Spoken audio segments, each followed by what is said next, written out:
Olá pessoal, tudo bem? Eu sou Tata Quilumbo, sacerdote, mestre do Templo de Quimbanda, Domínio de Exu Marabô e Maria Padilha, e estou aqui hoje, nesse ambiente diferente, na casa do Senhor Tranca-Ruas de Imbaré e da Rainha das Sete Encruzilhadas, e vamos dissertar um pouquinho sobre o Reino do Oriente, né? Um dos 9 reinos de nossa Quimbanda, tão desconhecido hoje em dia. Algumas tradições de Quimbanda destituem o poder do Reino do Oriente e o fazem como um povo pertencente ao Reino da Lira, às vezes como um povo à parte, um algo a mais, que alguns vão chamar de reino oculto, reino coringa, um ambiente a mais para trabalho e manifestação de espíritos.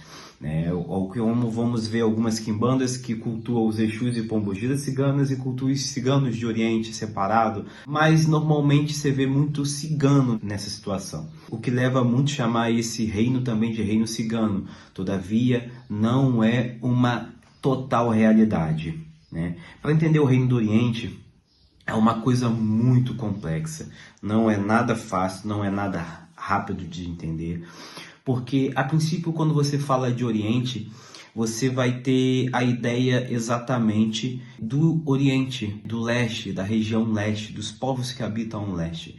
Mas os que habitam o meu leste pode ser o Oriente que nós entendemos, e que habita o leste daqueles que estão ao leste pode ser eu, né? Pode ser a nossa nação, a nossa regionalidade. Então, nós temos que separar muito essa questão de, quando falamos de reino do Oriente, e de entidade do Oriente, nós não estamos nos referindo a espíritos que atuam, que habitam ao leste do meridiano de Greenwich, né? Que corta ali Londres, corta o mundo tecnicamente ao meio ali, o que foi definido, né? Nesse tratado. Todavia, nós temos que buscar o que era o entendimento da macumba, né? Aqui falando macumba, como sempre fizemos, macumba como manifestação sincrética religiosa de natureza banto, existente na cidade do Rio de Janeiro, na região do Rio de Janeiro, o qual foi se expandindo depois tanto para São Paulo quanto para Minas, para o Espírito Santo, esse culto que descende ali da cabula e de outras práticas bantos, acrescida de entendimentos da feitiçaria, bruxaria popular europeia, conhecimentos africanos em geral, não apenas banto, mas na Goiorubá,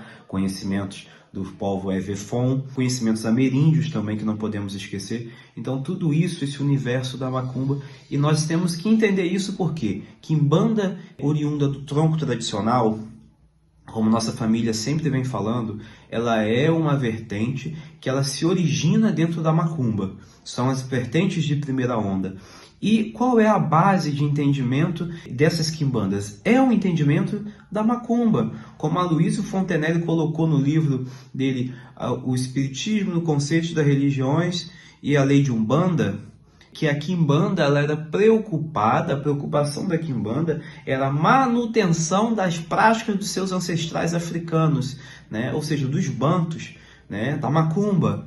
E não se kardecizar, se envolver com conhecimentos, buscando apagar o conceito banto sincrético e embranquecer a nível de kardecizar, a nível de cristianizar. Não, a quimbanda ela não se importa com isso. Existem elementos que são oriundos da bruxaria popular? Existe. O cruzeiro é um elemento desse. O cruzeiro é um símbolo cristão, é um símbolo do catolicismo popular também, e é um símbolo de um local onde dentro do catolicismo popular e da bruxaria popular ibérica se faz muitas magias, e a quimbanda herdou isso, a macumba herdou isso e posteriormente a quimbanda herdou. E quando nós falamos de Oriente, nós temos que entender o seguinte: o Oriente dentro das práticas de quimbanda é o Ide, em especial que nós falamos de quimbanda nagô, de quimbanda de Mussurumim, de quimbanda malê, que são práticas, são vertentes trabalhadas em nosso templo.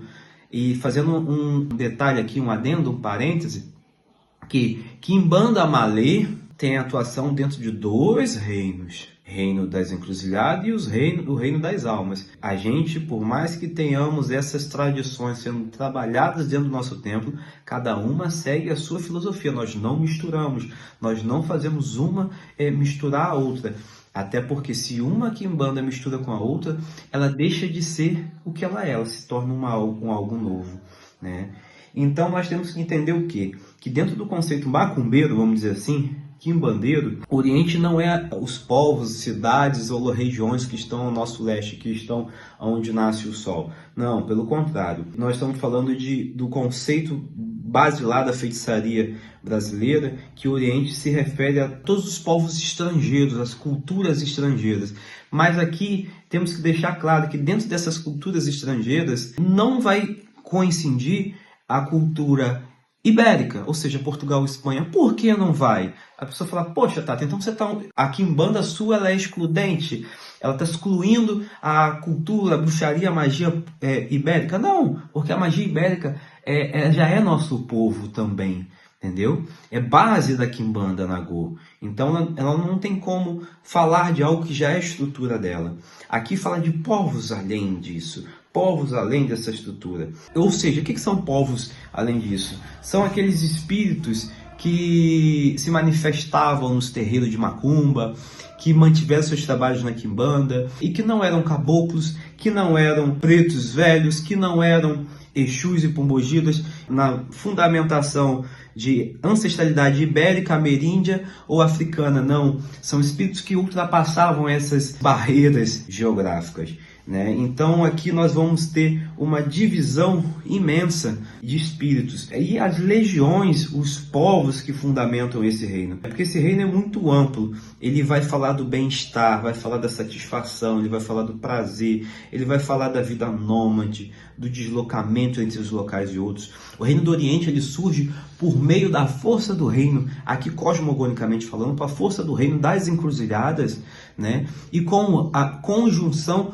com o reino das águas, o que leva o homem a vencer os obstáculos da vida dele, em busca de conhecer novas culturas, conhecer novos locais, conhecer novos povos, se satisfazendo e criando um interesse por outros. Por isso o reino do Oriente ele fala do amor verdadeiro, ele fala da felicidade, ele fala da realização, ele se difere do conceito de lida de prazer carnal material, ele fala de questões mais profundas a níveis sentimentais, a níveis metafísicos.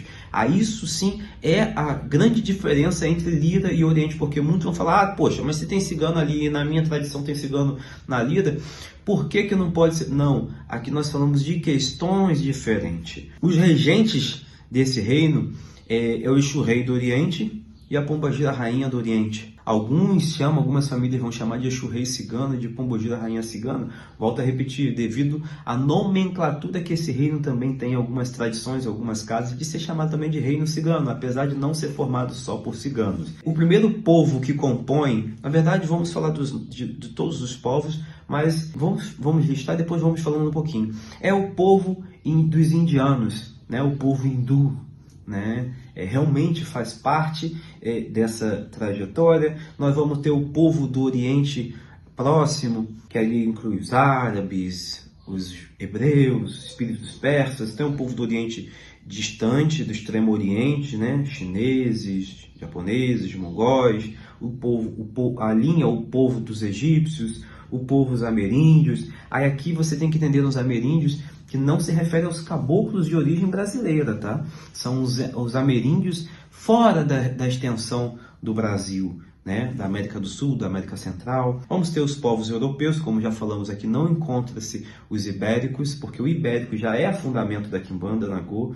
Vamos ter os povos do norte, que são os povos das regiões gélidas, das regiões frias, o povo das ilhas, que naturalmente, dentro da divisão do Babá Osvaldo Omobatalá, né, em seu livro Reinos de Quimbanda, o povo das ilhas é um dos povos que pertence ao reino da praia. Para a nossa tradição, ele pertence ao reino do Oriente. E o querido e tão falado povo cigano, né, que faz parte exatamente dessa cultura, que é o ícone, realmente é a iconografia desse reino. Por quê? Por que o povo cigano é a iconografia? Porque o povo cigano, ele é exatamente essa característica, essa capacidade dele esotérica de absorver símbolos, de caminhar por diversas localidades, de ser nômade, encarna, manifesta, materializa perfeitamente o que é o reino do Oriente, a questão de movimentação de culturas, de trazer, de agregar, de trazer forças espirituais diferentes ao nosso trabalho, à força do nosso trabalho. Essa é a grande diferença no que nós falamos de Reino do Oriente que pra gente é um reino, não é um povo, e a sua grande presença dentro da quimbanda. Os povos ciganos, eles são de boa parte os que vieram ao Brasil de origem ibérica, são ali povos descendentes dos Roms, dos Sinti, dos Calon, dos Lachava, entre outros clãs que vieram para cá, e que trata-se de um povo que de certa forma tem até origem indiana dentro da sua mitologia. Muitos associam até que a Sara Kali, a Santa Sara Kali, que no fundo não é uma santa nem católica, é uma divindade, é uma santa, uma alma deificada pelo povo cigano, se foi uma alma ou se literalmente é a deusa Kali, o qual eles deram uma vestimenta e um mito católico, um mito cristão para tentar disfarçar e empurrá-la na Península Ibérica, ela se aceita, que essa é uma das grandes discussões até os dias de hoje, pelo fato de muitos alegarem e terem diversas provas cabais que o povo cigano são oriundo da Caxemira, oriundo da Índia. Eles são povos que migraram para o Brasil. E aí que mora a grande realidade, afastando do mito, da fábula, que eles vieram viajando para conhecer nossa terra, bonitinha, alegre. Não, temos que entender que naquele momento o povo cigano nunca foi muito bem quisto dentro da Europa.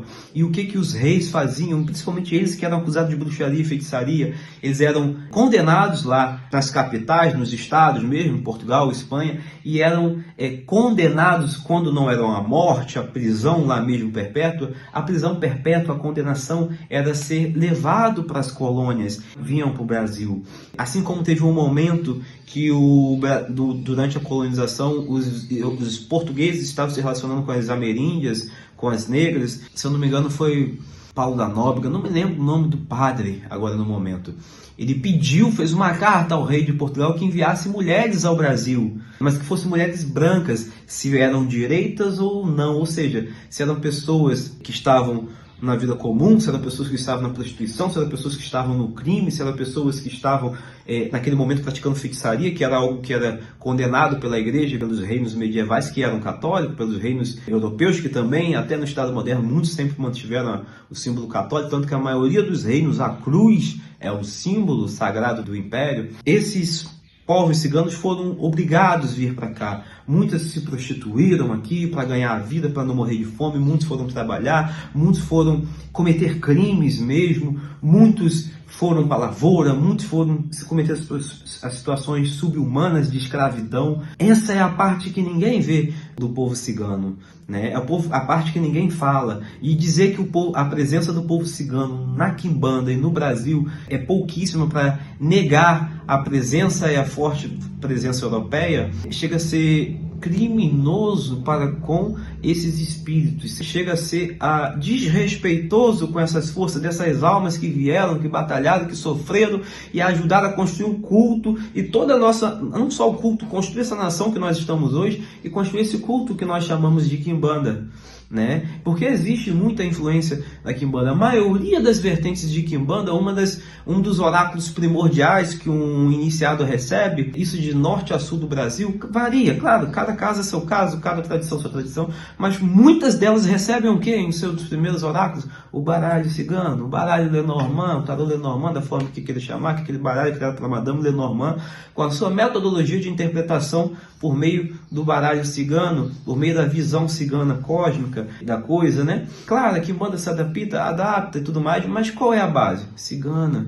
Então nós temos que dar, como diz o ditado, dê a César o que é de César. Então, isso pertence ao povo cigano. E eles foram grandes batalhadores. Eles não vieram para cá vender bugiganga, não vieram para cá ler mão, sorte de ninguém. Eles vieram para cá, muitas das vezes, como punição. Mas aqui eles se tornaram resistência, aqui eles se tornaram fortes, aqui eles se tornaram guerreiros. Aqui eles mostraram que, em meio à adversidade, eles conseguiram ser senhores. E no pós-vida deles, eles conseguiram deificar a sua alma a ponto de trabalharem dentro da quimbanda e se manifestarem como mestres espirituais, assim como se manifestam dentro de outros cultos, até mesmo dentro da magia cigana. Um detalhe que nós devemos sempre falar, e quando falamos de cigano dentro da quimbanda, todos eles são Exu. Se é mulher, todas elas são pombagira. Afinal, Exu, mulher, é pombagira. Pombagira é Exu. Né? Até o termo mais antigo que se tem para se referir a esses espíritos é Exu mulher. né? Exu Padilha, Exu Maria Mulambo, Exu Sete Saias, e isso não tem erro em falar. Hoje em dia se cria muitas regras, tentam doutrinar muitas coisas e acabam perdendo a força. E um dos pontos mais antigos que eu ouvi de Maria Padilha fala: deu meia-noite, a lua se escondeu, lá na encruzilhada, dando a sua gargalhada, Exu Padilha apareceu. Eu aprendi assim, e Maria Padilha respondia. Eu via Maria Padilha, do meu feitor, pegar a cabeça dele cantando esse ponto. Eu via outras pegando a cabeça deles por esse ponto. Então, vamos dizer, todos é um Exu. E Exu, todo cigano é Exu. Ah, Tata, mas tem uns ciganos... Não. Aqui dentro da Quimbanda Nagô, todos são Exus. Isso porque, dentro da nossa Quimbanda, Ogum é Exu, Preto Velho é Exu, Caboclo é Exu, Maruja é Exu. Todos são espíritos Exus.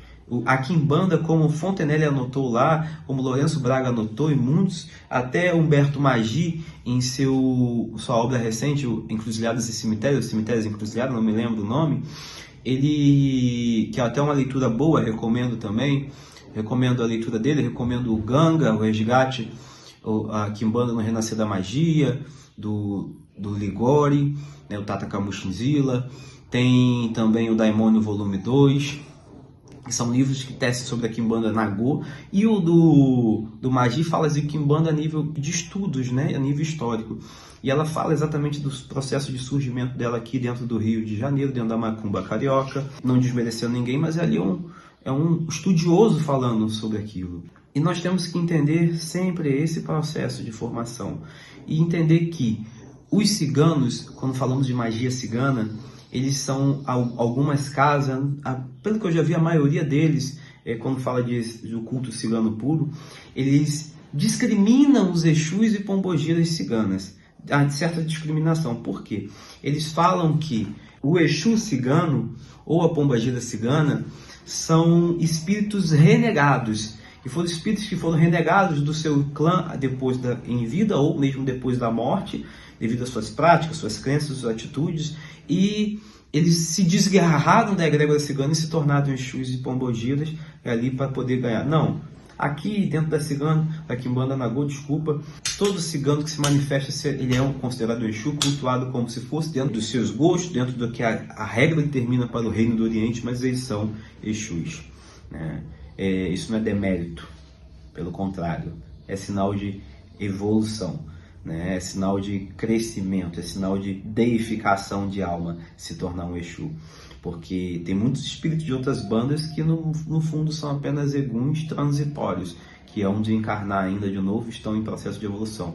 Dentro da Quimbanda, todos os nossos mestres Exus e pombogiras não evoluem mais para nada, porque eles já são deuses, eles são deuses humanos, eles se tornaram deidades humanas, porque eles se divinizaram em sua alma através de suas práticas e suas crenças.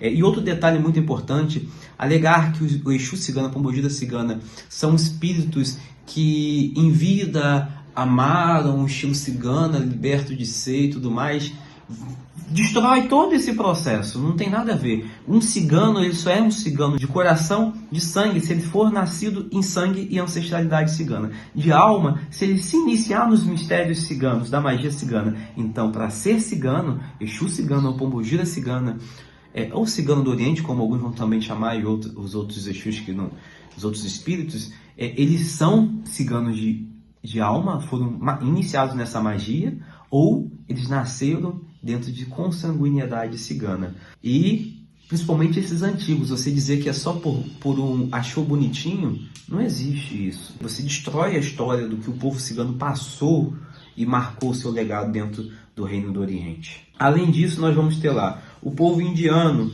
né, que é o povo hindu, também considerado. Antigamente existia muito dentro dos terreiros aquela imagem que eles chamam de Deus e Deus hindu, né, que na verdade são a imagem de dois sábios vestidos de roupas indianas, né, não são imagens de deuses hindu propriamente dito. Não pelo que eu já tenho até agora visto, eu nunca encontrei. Normalmente deuses hindus são diversos braços, como Ganesha, Shiva, mas enfim.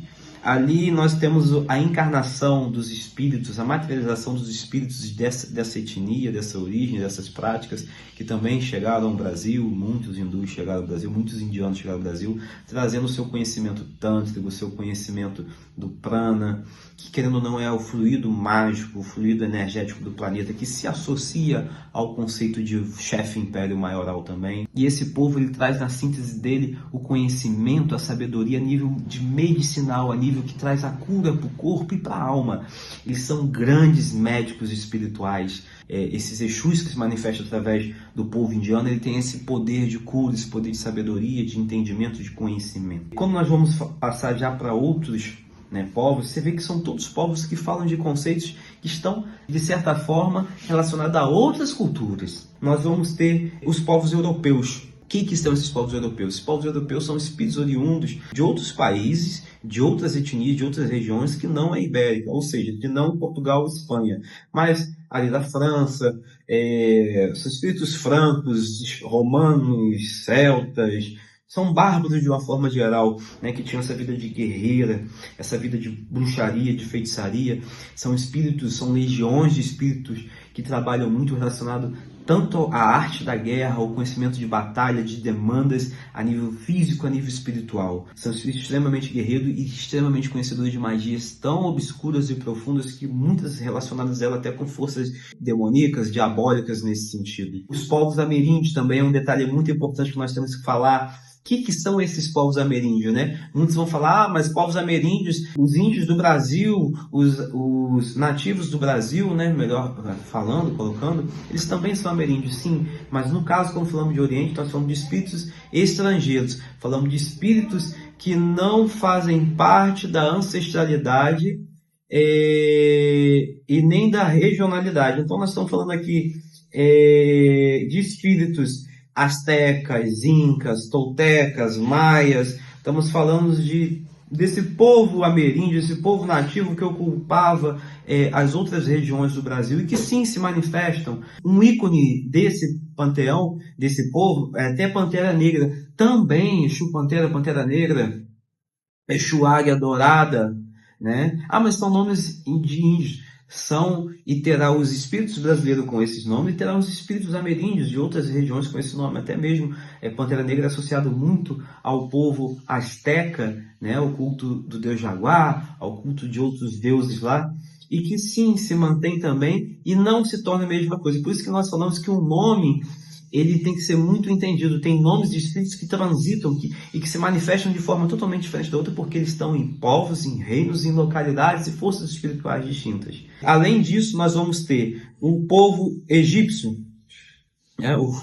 a legião dos povos egípcios, que trata ali dos feiticeiros, daqueles conhecedores da força vital humana, que vai se relacionar principalmente às questões de evocações das almas dos mortos, aqueles que conhecem, que sabem manipular os espíritos, que aprendem, que são os antigos goéticos mesmo, os antigos lá, aqueles que têm aquele entendimento dos papiros mágicos gregos, a gente conhece a força vital humana, ajudando na restituição da vitalidade, da vida, da cura. Eu também podendo fazer a passagem uma vez só, porque Exu tudo é bipolar. Nunca se esqueçam isso, tira esse romantismo de só bondade ou de só maldade. Vamos ter o povo do norte. O que é o povo do norte? O povo do norte engloba aqueles espíritos, aquelas regiões que estão envolvidas nas zonas gélidas do planeta, desses locais frios,